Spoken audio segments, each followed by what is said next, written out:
I had no idea that out from our ancestral past emerged a present-day Barnabas with such an old-world charm.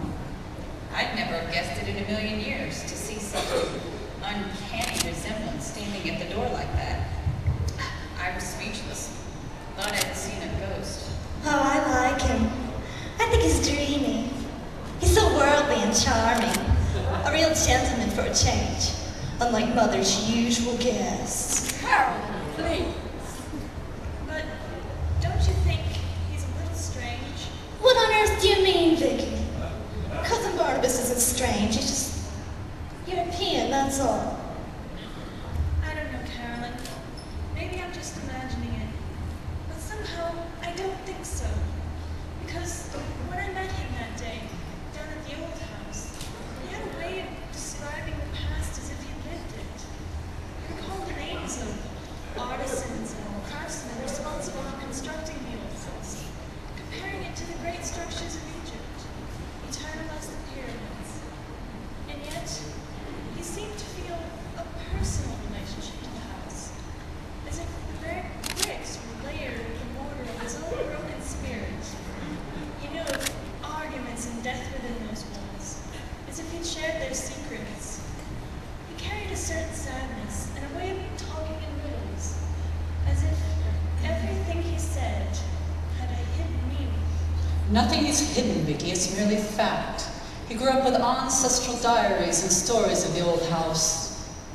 He's just a harmless history buff from the last of his kind, searching for meaning in that old house to ease his loneliness and to return to the only family he has left. He's sentimental and eccentric, but I rather like him. Eccentric, all right. What I don't understand is why Barnabas would want to live in that old house. That old mausoleum's going to need a lot of work. Well, if you ask me, good health is hard to find. And he's going to need a good cleaning crew and someone reliable to handle those antiques. Well, I'd be afraid I'd break something. And there's no electricity in that house. It's not fit to live in. A curious man to want to stay there. It's almost as if the house belongs to him. Or maybe he belongs to the house. Well, if so, Vicki, he's the only one who does. Well, I'd imagine David would say otherwise. He believes that Joseph Collins belongs there. Oh, that reminds me of that awful story Barnabas told about Joseph jumping off the cliff at Widow's Hill. It still gives me the creeps just thinking about it. Oh, yes. The horror she endured as she ran for her life, cutting her small white feet over jagged rock as he chased her to the edge, grasping for her in desperation. What terror caused her to recoil from him and to leap into death's grip? Her bloodless body sprawled against the bottom of the rocks, cold and lifeless, as crashing waves silenced her cries. Bloodless?